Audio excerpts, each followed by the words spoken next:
Your ActivPanel LE comes equipped with many features and settings to customize your experience. One of the easiest ways to access these settings is through the navigation menu. The navigation menu is easily accessed by swiping on either side of your ActivPanel LE screen.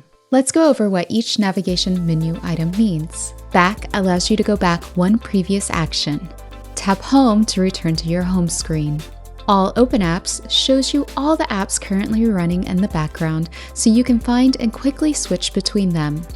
Tap Annotate to create annotations on your screen. The Source menu button launches the Touch-enabled LiveSource preview. Watch our video on Touch-enabled LiveSource preview to learn more about this feature. Finally, we have two additional menus, Other Settings 1 and the On-Screen Display menu. Both of these menus help you fully level up your ActivPanel LE for your needs. First, Other Settings 1 gives you quick access to Wi-Fi and Bluetooth settings, your favorite apps, blue light reduction, and more.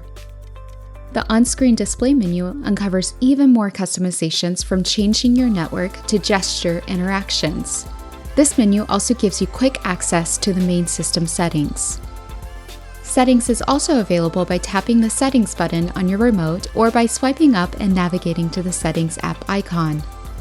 The Settings menu is full of customizations, including everything from notifications to setting a delay timer for screenshots and more. For a deeper dive into your ActivPanel LE and the settings you can find, enroll in our ActivPanel LE orientation at learn.prometheanworld.com.